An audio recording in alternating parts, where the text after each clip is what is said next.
Bismillahirrahmanirrahim. Assalamualaikum warahmatullahi wabarakatuh. Perkenalkan, saya Anugrah Nur Isnani Rahman dengan NIM H0512211050 akan mempresentasikan seminar statistika satu saya yang berjudul Pemodelan Regresi Non-Parametric Spline Truncated Komponen Utama Robust Minimum Covariance Determinant Least Stream Square pada studi kasus persentase penduduk miskin di Provinsi Sulawesi Selatan di bawah bimbingan utama Ibu Dr. Anna Islamiyati, SSI, MSI. Adapun pokok pembahasan pada presentasi kali ini dimulai dengan pendahuluan, landasan teori, metodologi penelitian, dan yang terakhir yaitu daftar pustaka. Sebagai pendahuluan, kemiskinan menjadi salah satu tantangan struktural di beberapa negara berkembang termasuk di Indonesia. Tingginya angka kemiskinan di Indonesia secara keseluruhan tersebar di berbagai provinsi, salah satunya di Provinsi Sulawesi Selatan.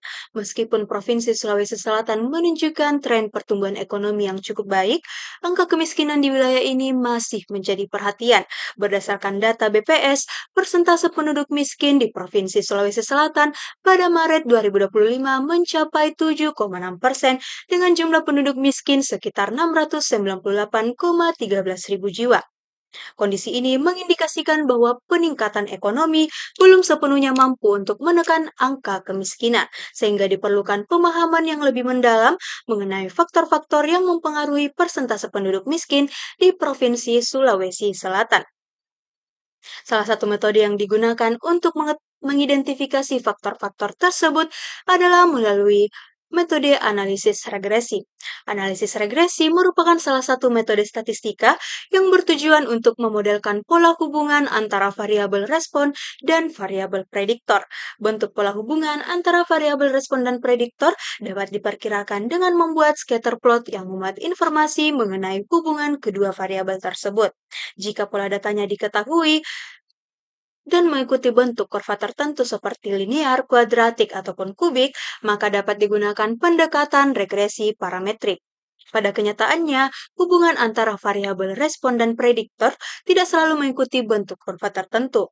Ketika pola hubungan antar variabel bersifat kompleks dan tidak mengikuti bentuk kurva tertentu, maka model regresi non-parametrik menjadi solusi yang tepat untuk digunakan. Metode ini menawarkan fleksibilitas yang tinggi karena memungkinkan bentuk kurva regresi ditentukan langsung oleh karakteristik data yang ada tanpa dipengaruhi oleh subjektivitas peneliti. Pendekatan regresi non-parametrik telah banyak dikembangkan, di antaranya spline, kernel, polinomial lokal, dan Fourier. Di antara pendekatan regresi non-parametrik yang banyak dikembangkan hingga saat ini adalah spline. Spline pada dasarnya merupakan generalisasi dari fungsi polinomial, yang mana proses optimasinya masih mengadopsi konsep dalam pendekatan regresi parametrik. Salah satu kelebihan dari spline ini adalah kemampuannya dalam menangkap perubahan pola data pada subinterval tertentu melalui penggunaan titik-titik not. Salah satu basis fungsi yang biasa digunakan dalam pendekatan spline yaitu spline truncated. Spline truncated merupakan salah satu bentuk spline yang memiliki sifat piecewise polinomial, yaitu suatu potongan-potongan polinom yang memiliki sifat tersegmen pada selang yang terbentuk pada titik-titik not. Namun dalam praktiknya, pemodelan regresi sering terjadi permasalahan multikolinearitas antar variabel prediktor yang dapat menyebabkan regresi memiliki bias dan variansi yang besar sehingga estimasi parameter menjadi tidak efisien. Untuk mengatasi hal tersebut, maka digunakan analisis komponen utama yang mentransformasi variabel asal yang saling berkorelasi menjadi sejumlah variabel baru yang saling bebas atau tidak berkorelasi. Namun, analisis komponen utama ini memiliki kelemahan, yaitu sensitif terhadap keberadaan pencilan, sehingga dapat menghasilkan matriks varian kovarian yang bias. Oleh karena itu, dikembangkan analisis komponen utama robust berbasis minimum covariance determinant yang menghasilkan matriks varian kovarian yang lebih resisten terhadap keberadaan pencilan. Permasalahan pencilan tidak hanya muncul pada tahap pembentukan komponen utama, tetapi juga dapat terjadi pada tahap estimasi parameter model regresi.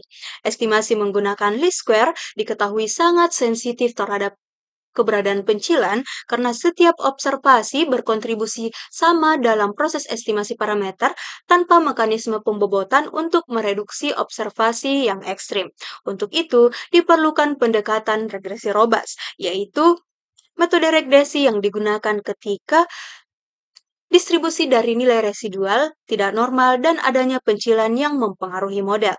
Ada beberapa metode estimasi dalam regresi robust, di antaranya salah satunya yaitu estimator least stream square.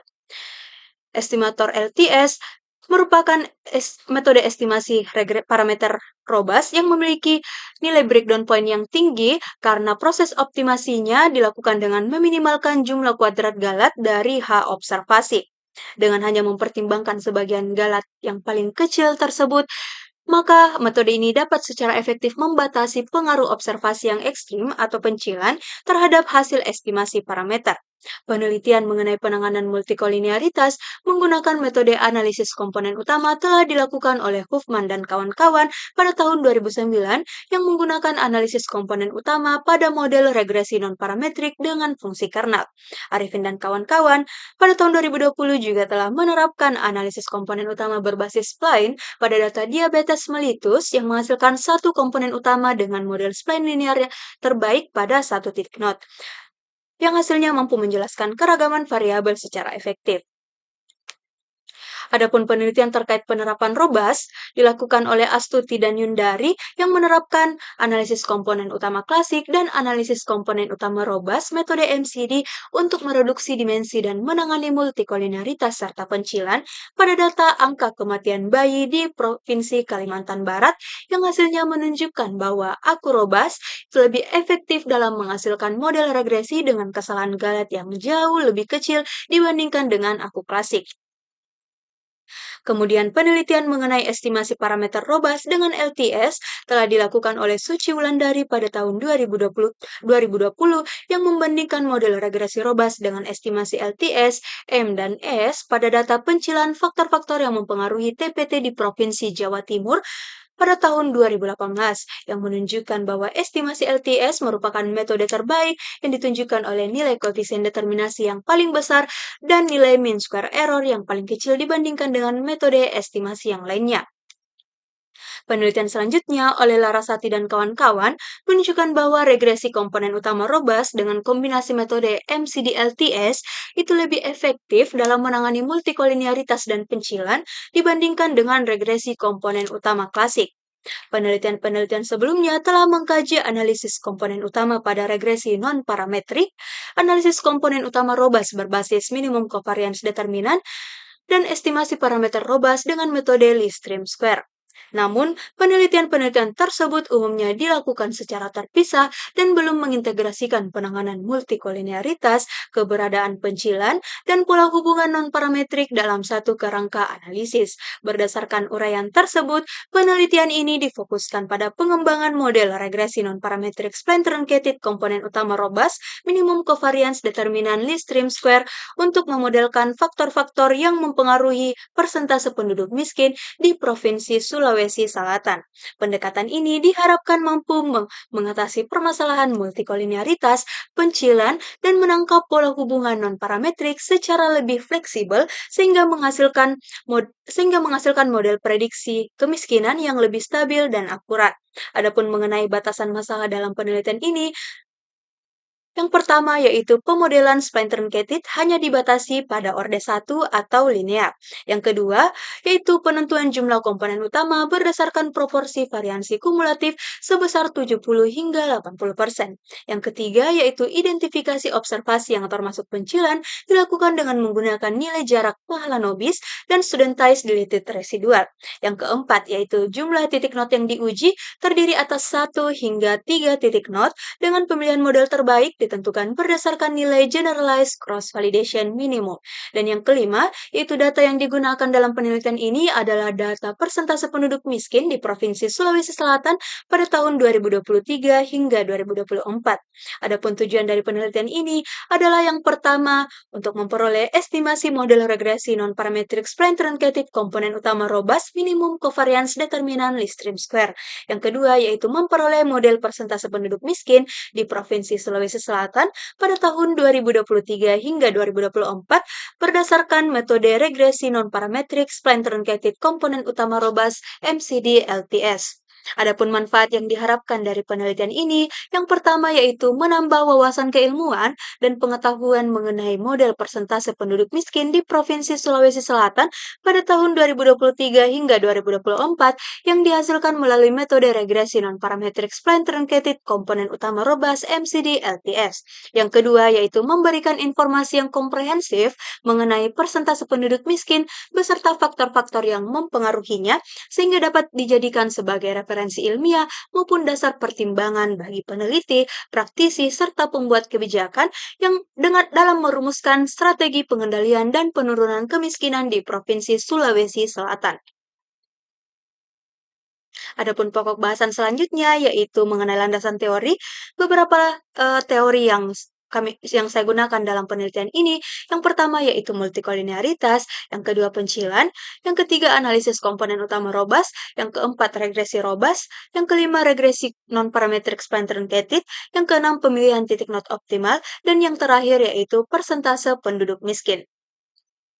Adapun pokok bahasan yang ketiga yaitu metodologi penelitian. Dengan data yang digunakan merupakan data sekunder yaitu data persentase penduduk miskin di Provinsi Sulawesi Selatan pada tahun 2023 hingga 2024 yang diperoleh dari website resmi Badan Pusat Statistik Provinsi Sulawesi Selatan. Adapun mengenai variabel penelitian digunakan variabel persentase penduduk miskin sebagai variabel respon dan 8 variabel prediktor yaitu umur harapan hidup, tingkat pengangguran terbuka, persentase penduduk miskin yang bekerja di sektor informal, persentase penduduk miskin yang bekerja di sektor pertanian, rata-rata lama sekolah, pengeluaran per kapita, indeks pembangunan manusia, dan angka melek huruf penduduk umur 15 tahun ke atas. Adapun tahapan analisis data dimulai dengan melakukan estimasi parameter model regresi non-parametric Spline Truncated komponen utama robust menggunakan metode minimum covariance determinant least stream square. Yang kedua yaitu melakukan pemodelan regresi non-parametric Spline Truncated komponen utama robust menggunakan metode MCD-LTS pada faktor-faktor yang mempengaruhi persentase penduduk miskin di Provinsi Sulawesi Selatan. Adapun tahapannya yaitu yang pertama melakukan analisis statistik deskriptif, yang kedua yaitu membuat scatter plot data, yang ketiga melakukan uji multikolinearitas, yang keempat yaitu mendeteksi observasi yang termasuk pencilan, yang kelima yaitu menerapkan analisis komponen utama robust menggunakan metode minimum covariance determinant, yang keenam yaitu membentuk matriks desain spline dengan basis fungsi truncated untuk setiap komponen utama dengan jumlah titik node sebanyak 3 titik node. Yang ketujuh yaitu melakukan pemodelan data menggunakan regresi non-parametric spline truncated komponen utama robust. Yang kedelapan yaitu memilih titik node optimal berdasarkan kriteria GCV. Yang kesembilan yaitu melakukan estimasi parameter model robust menggunakan estimator least stream square. Yang ke-10 yaitu memperoleh model regresi non-parametrik Spline Truncated komponen utama robust menggunakan metode MCD-LTS, dan yang terakhir yaitu melakukan interpretasi terhadap model yang telah diperoleh. Adapun pokok bahasan yang terakhir yaitu daftar pustaka yang merupakan referensi yang digunakan dalam penelitian ini. Adapun daftar pustaka dapat dilihat pada slideshow berikut.